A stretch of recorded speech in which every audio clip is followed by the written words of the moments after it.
kan deemanii jaan. Isaan inni lama tarra deebee jennaan otoo isin dhaga'een ana fixaa fi isa harkuma kootiin kana jala mura isin himan dhiisaa kana. Yalla ati khaasi bas khaasi wayifin sinjee waan sinjee waan injeeftana anuma beeka yaabo namni tokko yoo as bahee ergama sallallahu alaihi wasallam gaafa namni tokko nabiyyi rabbii tuke osoo garaan simada ani wallahi amata sadii kannaa fi obboleessi keenya kun ka kiristaana wajjinaa so'in arraba inni nabi muhammadi sallallahu alaihi wasallam isaa fi agartee dammaadhaa fi araarsofaan arrabsanirraa otuu wajjiin falmuutiin maayikii qabadhee daqiiqaa sadii booya daqiiqaa sadii guutuu booyee nyaqqisee imimman firraa haqee banadhee hoflaa wajjinaa isaa obboleessa kiyya meenaa wajjinaa sayi ragaa fidadhu macaafarraa as qabi mee macaafarraa haasofnaa nabiyyi kiyya kanan tuqin jeefaa jidduudhaan hoggaan hudhame maayikii qabadhee imimman gannannaqeefaa banadheetti ammas wajjinaa isaa gaafa kaan immoo firraa hin gabbuusi khalaas faayidaas naan qabdu ifiifillee faayidaan qabdu narraan barattu nalleen barsiiftu ani sin arrabsu akaanin atis hakkanaa jee Iyesuusin arrabsee aaran baaneef Iyesuus arrabsuun naan ta'u waan nama hudhu takkaa jira beekadhaa yaa jiran wallahi alladhii nafsii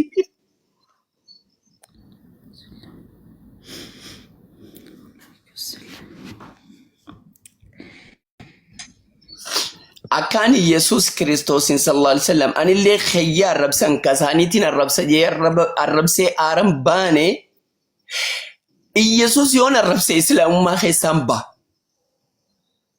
Ani kaafiran jaama maafiin garee islaamaatti nama yaamatiyyaafu yaamamuun na barbaachisa.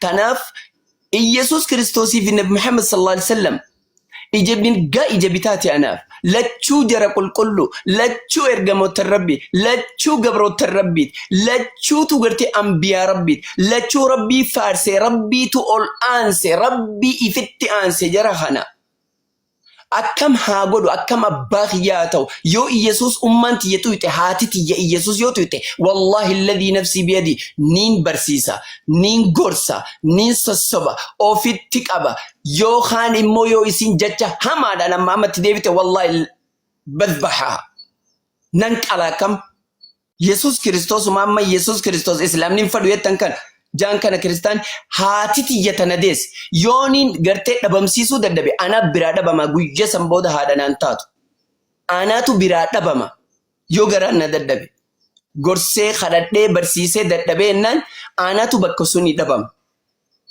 wakadhalik akkasuma ergamaan rabbii nabi Muhammad sallallahu alaihi wasallam nuti akka wa'ada namni wa'ada namaa seene la irbuu namaa seene namaaf ni guuta akkasumaami namni dhugaadhaa yoo wa'ada namaa galee wa'ada san galmaan gahe maalayyaa wa'ada rabbiiti nuti islaama jechuun nama rabbiif wa'ada galee jechuudha maal jee laa nufarriqu bayna ahadin min rusulihi wa qaaluu samicnaa wa ata'naa غفرانك ربنا وإليك المصير لا نفرق ودان بافنو بين أحد من رسله جدو إرقموت الربي تقل لأدان بافنو نتي وقالوا والرجاء سنمو مني سمعنا نتي دقيني قالي خيسان قالي ربي في إرقما ربي وأطعنا قوني عجج ساني راون دقيني راون addam baafnu jara tokko isaanii yoo xiqqeessitee tokko guddiftee no dogongora wrong kam jaalannee kam xumurte eebbifamaa kan gaarii qabaadha tole hayyee galatoom obboleessa kiyya galatoomii waan sin jedhu ati qaxalee mucaa oromooti nuti islaama sittiin jedhu sin arrabsinu siisimmiinu nuti si jaalanna dhiifama rabbi siif haa godhu nuti dhiifama siif goone atumaa rabbi onneetee sii banee rabbiin si qaceelchee hidaayaa sii kennee gara amantii jaalatamtuu amantii filatamtuu amantii rabbii ol aanee ta'atirra dhalatte tan makhluuqni irratti uumamu ilmi namaa gara sanutti rabbiin si haa fidu fadha isaati rabbi si haafidu. Antanuman sinja wallahi yaa ammu ati Oromoodha. Garuu gosa tiyyaa miti. Ati Oromoodha. Garuu kutaa tiyyaa miti. Obsiniif fitadha. Dhaamsa kan biraa qabdi miti. Hanuman si rakkoon qabu'an obsi siifini muudee. amantii warqeen qaban amantii waa'ee amantii dhiisii. Hayyee galatoome. An amantii dhiisiif kabaja. Dhiifaman siin jedhe malee amantii warqee amantii daa'imandiidhaan birriidhaan qarshiidhaan geeddaramuu hin dandeenye. Tole takka na obsi nan fitadha dhoko. Amantii telleesiif kabaja. Ati bar gosa tiyyaa mitiin jee garuu Oromoodha. Kutaa tiyyaa miti Oromoodha. Garuu Oromoo ta'uuf si jaaladha. Ati afaan kiyya dubbattaa siin jaaladha. Amantii jaalatamtu rabbiin jaalatee namaa file tana ani wallahi siiniin jaaladha. Rabbi assi haafidu karaa amantii tana. Inshaallah. Fixadhee galatoome. Waan dubbattu yoo qabaatte caalaa adillee baay'ee si jaalladha.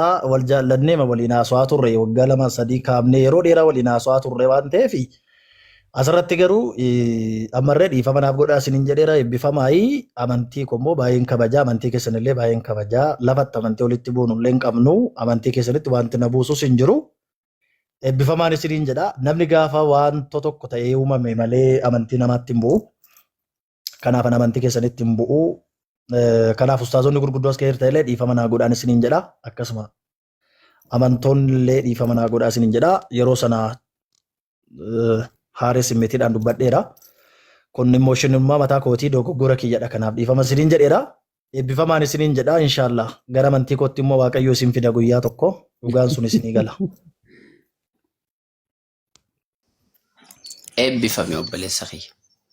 Ammumarraa jalqabdee yoo firii taatee naa wajji haasa'uu hin dandeessaa? Lasamee amantii tamtu dhugaadha waan jedhu irratti. Amantii kamtu dhugaadha waan jedhu irratti haasa'uu barbaadde? Eeyyeen. Maarree karaa dhugaa jireenyi anaa jedhamitiire. Eebbifame. Ani amantiin tiyya hamdiin takka habiibiin amantiin tiyya islaama. Ammuu kiyya ati amantiin teetum maali? Ani amantiin kiyyaa protestaantii yookaan duuka buutu Yesuus Kiristoos. Eebbifame. Ani amantii tiyya islaama jechuun isliminnaan tun amantiidha waan jedhu irratti amantiidha jeetiin mirkaneessa. Ati hoo protestaantummaan tun amantiidha yoon siin jee jettamoo lakkiyetta. Hamdii naasomna garuu yeroo dheeraa dhaabate waliin haasomne rammatu haasoo keessa jalqabne immoo gara biraatti nama fudhatu beektaa. Kanaaf ani haasoo dhiiseera. Erga waggaa tokko ta'e haasoo dhiiseera. Gara biraatti si fudhatu akka tokko gaaffii gaafatu akka tokko deebistu qabu. Obsi. Gara biraatti si jijjiiru laa. Waan isin jedhe na dhaggeeffadhu bareechaa dhoko. Ani isliminnaan yeroo dheeraaf waliin falmee gochaa turre miti guyyaa tokko iyyuu si dadhabee bu'eera. Yoo fadhan qabaanne rakkoon qabu. Fadhani qabdaa? Iddee ani amantii kiyya sirriitti malee. Na wajji haasa'uudhaaf amma fadhan qabdaa. Daqiiqaa 5 qofa haasofna. Okay, daqiiqaa 5 qofa haasoo barbaadde? Daqiiquma 5 qofa yoo barbaadde daqiiqaa 2 qofa. Gaaffii wal gaafachaa turtan sana irratti uummata gidduutti uummanni gara biraa deebi waan ta'eef gaaffii wal gaafachaa turtan sana qoricha budaa wajjin gaaffiidhuma sana irratti waan muraasaa somna. Lakkii waa'ee amantii tana irratti baan amantii warqii qaba sila jetteef an amantii keessiif kabaja garuu amantii warqii suni amantii tam akka taate na barsiisuun sirraa fadha. Please. Okay, amantii warqii sana barbaadde? Eeyyeen. Amantii warqeen sun protestaantiidha.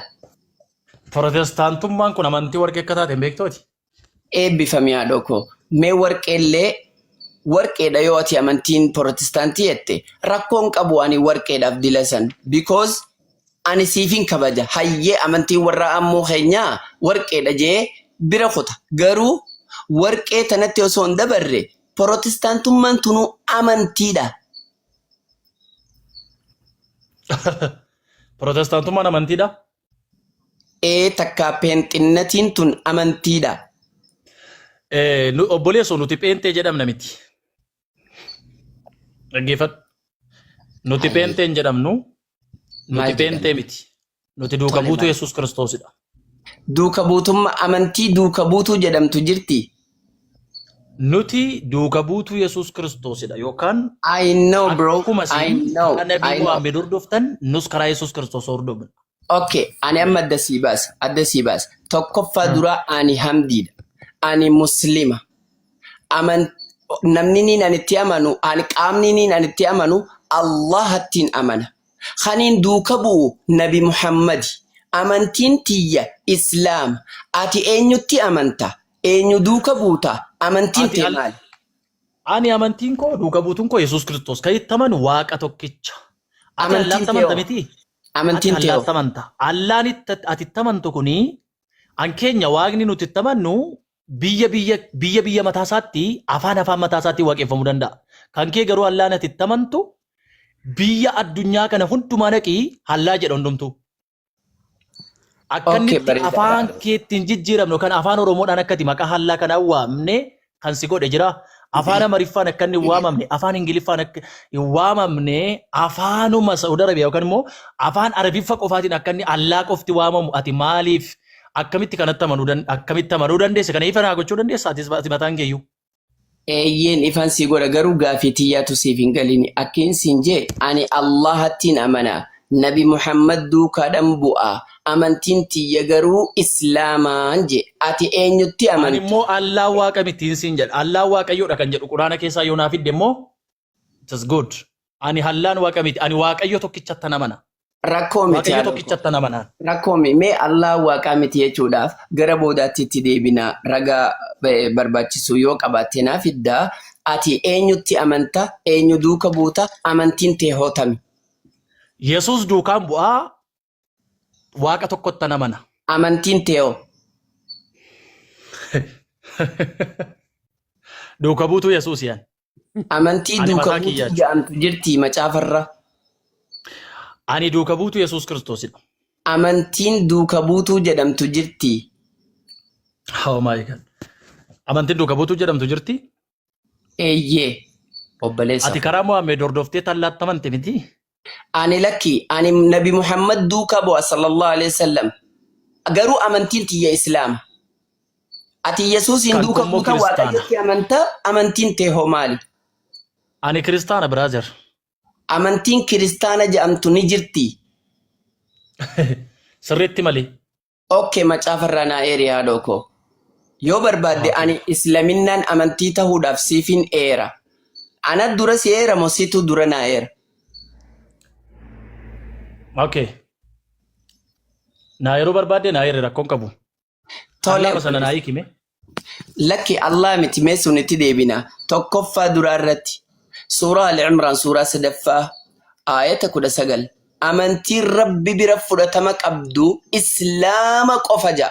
Tole amantii Kiristaana Rabbi Waaqayyoon bira fudhatama qabdu Kiristaana qofa tajattullee yoo hin jiraanne Kiristinnaan amantiidha waan jedhu Mena eri eebbifamii maayikii qabadda akkasi jee qof hin taanetti.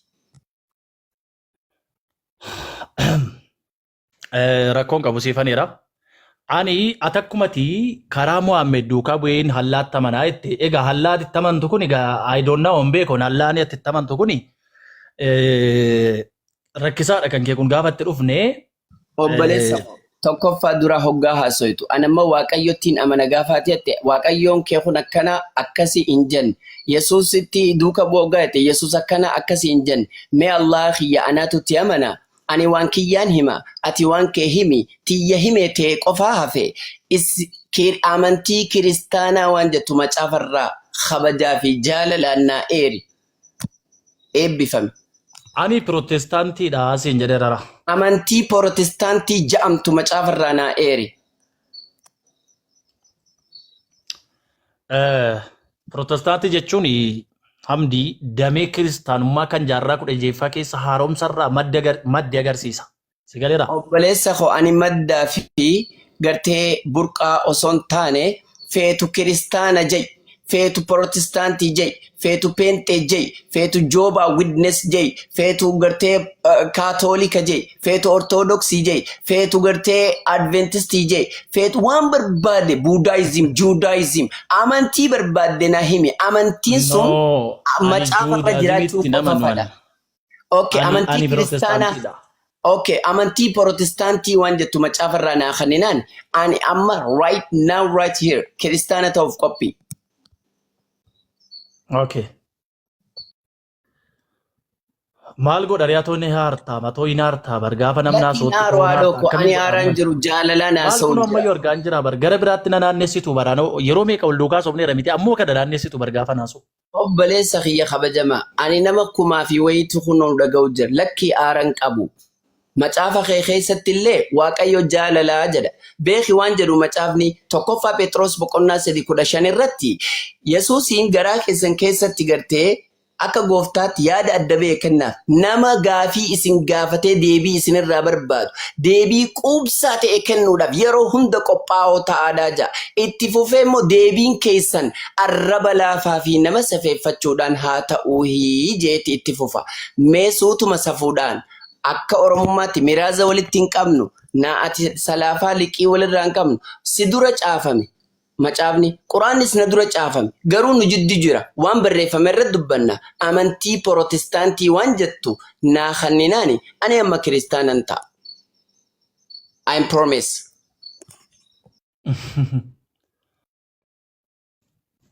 Amantii protestaantii ta'u.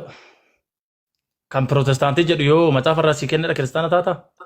Amantii protestaantii sirriitti na hordofi. Feetu amantii peentee, feetu amantii kiristaanaa wanni jettu yoo jiraatte ani qophi kiristaana ta'uuf.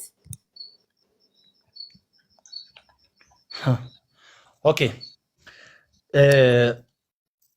Sitti meeraan protestaantii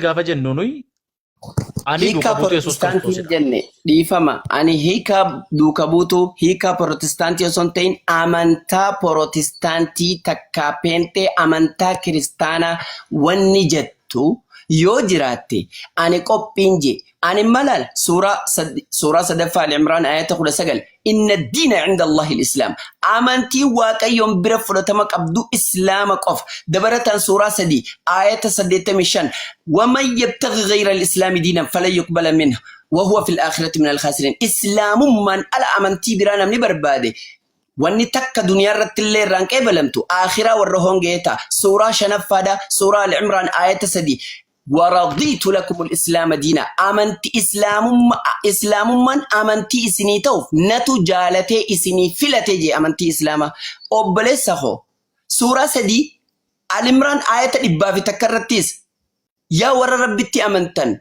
ربي صدادا صداد ربي صدادا فلا تموتن إلا وأنتم مسلمون أو سو مسلمة هنتاني أكدوا تنيفوا ربي دي سورة لما فسورة بقرة آية إبا في صدومي تكرت اللي ربي النبي إبراهيم عليه السلام إذ قال له رب أسلم إسلامي ينان إسلامي ربي علاماتي في جي اتفو في آية دبا في صدومي لم دبا صدومي السدي دبا صدومي أفريو اتفوفته ووصى بها إبراهيم بنيه ويعقوب يا بني إن الله اصطفى لكم الدين فلا تموتن إلا وأنتم مسلمون إبراهيم أبان كينيا عليه وعلى نبينا وعليه الصلاة والسلام نبي إبراهيم إلمان ساتف دامه يعقوب اللي إلمان ساتف دامه يا إلمان كيا جانين ربي Hamdi taraasum na waan asum saraan في تدخلنا رب يا إلمان كيا ربين أمانتا إسني فيله مسلم أصلا تاني فول دوتاني فول ربي كان داي نجي يو فيته أفان هيبروتين سيدو بسودان دا جينيسيس بقولنا كده تربة لكوسة تكرتي أو أبراهام شلم جي واقعيون أكما قرآن رتي أسلم جيتي أفان هيبروتين شلم جي نيجرا Tanaaf jecha ani si hime ati immoo bakka takka qofa naafiti. Bakka takka amantaa kiristaanaa waan jiru macaafarraa. Ani amma kiristaana ta'a. Eebbifame. Okay. Dabareen keeti yaadoo. Okay, galatoomii amantaa kiristaana kan jedhu macaafarraa fidii kan jettudha miti. Kiristoos jecha Kiristoos jedhurraa kiristaanummaan dhufe. Nuti duuka buutuu Kiristoosidha. Sigalera nuti duuka buutuu Yesuus Kiristoosidha. Ilmi fakkii Waaqayyoo isa hin mul'annetti Waaqayyoo guutummaa isaa hundumaa isa keessa jiraachuutti isaaf gammadeera jedha. Waaqayyoo guutummaatti isa keessa jiraachuutti isaaf gammadeera jedha.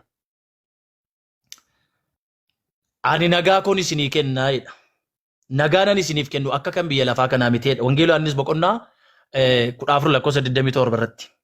Yesuus Kiristoosii nuti Yesuus Kiristoos duuka buutuu Yesuus Kiristoosidha. Duuka buutuu Yesuus Kiristoosidha. Yesus Kiristoositti namni amanee duuka buutu Yesus Kiristoos yookaan immoo Kiristaana yookaan immoo Pirotestaantii isa jedhamu kanadha. Dhaggeeffadhu. Macaafa qulqulluurraa taa'eedhuma Kiristaana yookaan immoo Pirotestaantii kan jedhu hin jiru. Okay. Galatoomii obboleessa koo. Walumaa galatti amantaa kiristaanaa amantaa Pirotestaantii wanni jedhu hin jiru jechuu macaafarra qaal baqaal akkasumaami.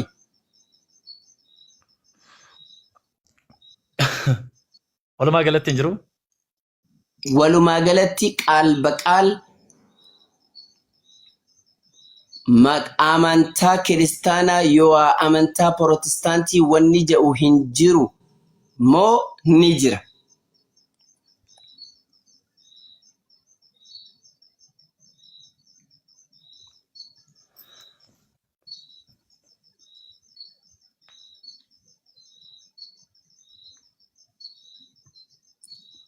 Kabajamoo ammoo keenya si eegaan jira.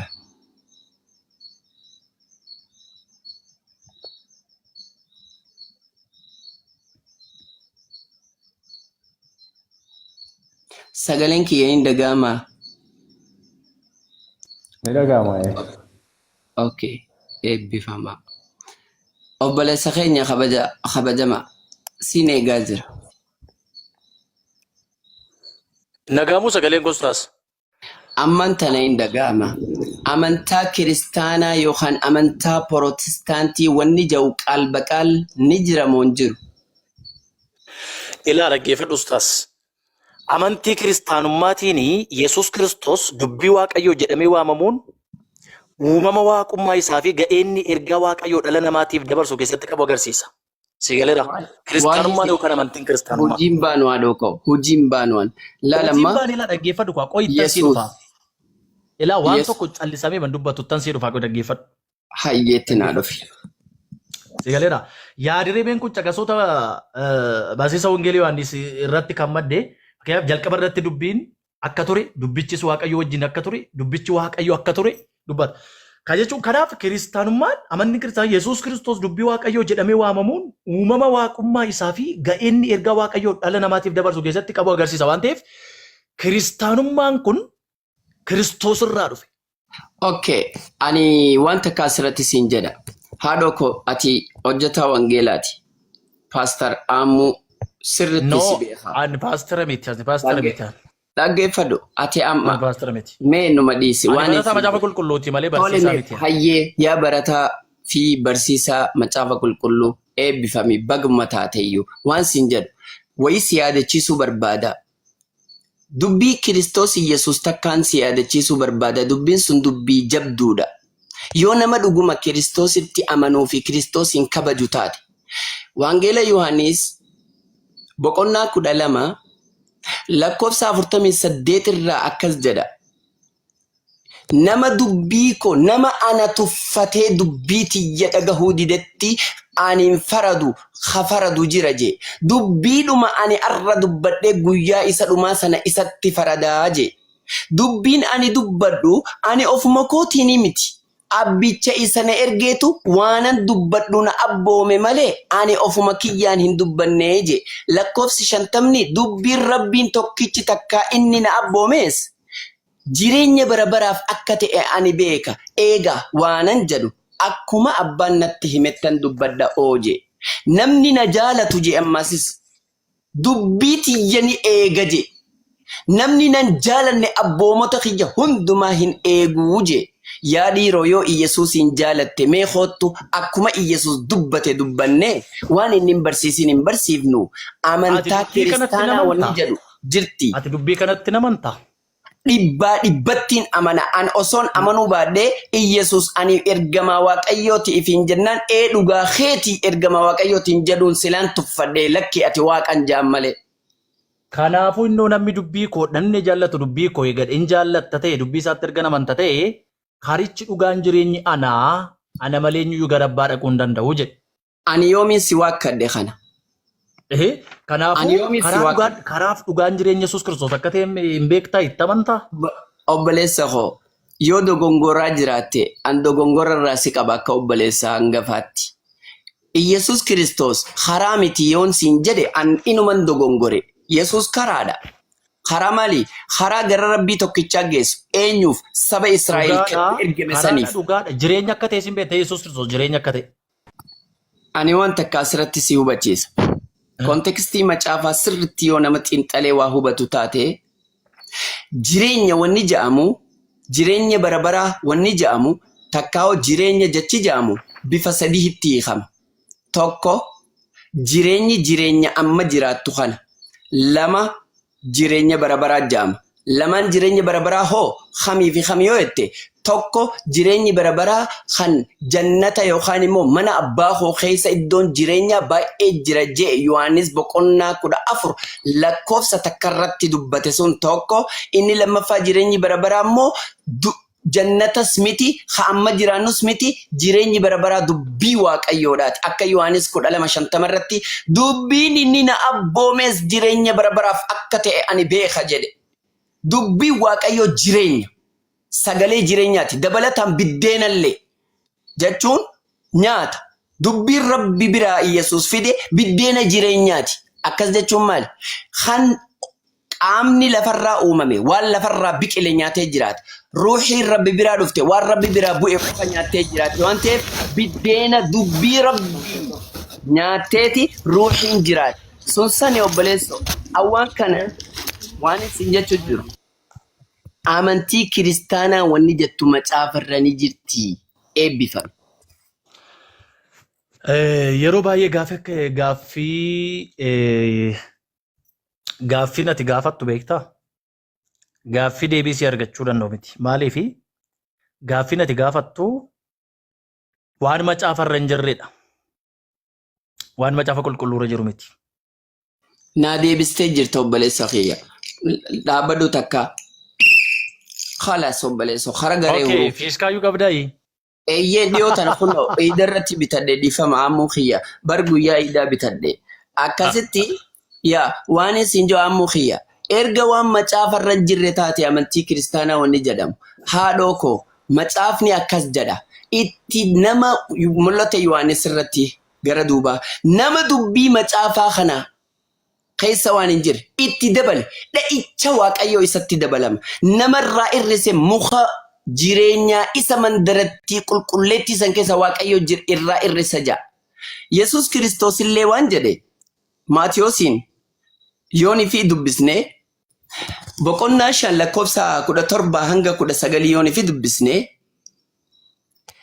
fiddaalli takka xiqqaan gar tokkoon utuun fiinxaan hin baasin dachii fi samiitu bada malee abadan osoo barsiisa kana fiinxaan hin baasin ani hin badu. Tanaaf namni abboomota hundumarra xinnaatan keessaa tokko diigamullee nama barsiise mootummaa waaqayyoo biratti xiqqaataa jedhama. Namni eegee barsiise immoo mootummaa waaqayyoo biratti guddaa jedhama je. Macaafa keessa erga hin jirre itti dabaluuf irraa hir'isuun akka hin jirre duraanuu seerri kaayame amantaan qabdu hottu gara amantaa Islaamaa siif kannaa hoodoo fudhadhu narraa amantii warqii caaltu tagama nama duraa jettee san hunnoo amantii Islaamaati.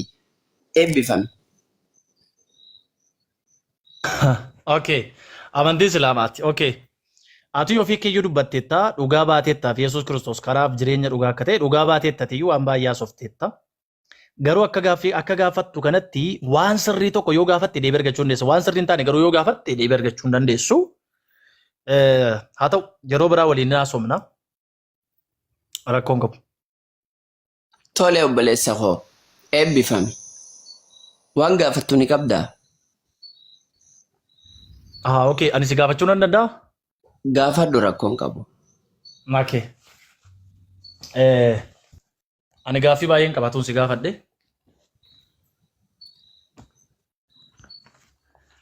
Yeroo darbellee kaasnee waa baay'ee haasawaa turre.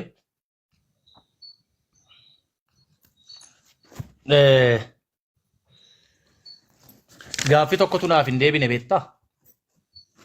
Hayyee.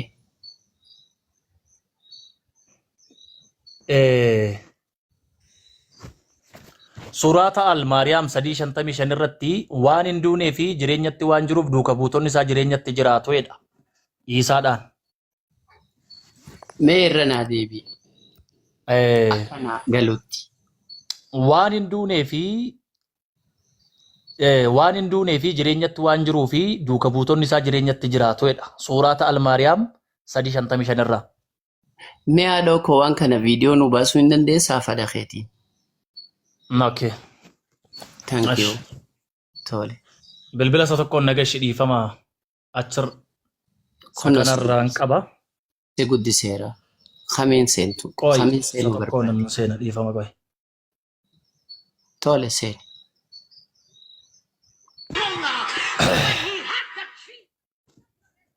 Eenyusaa?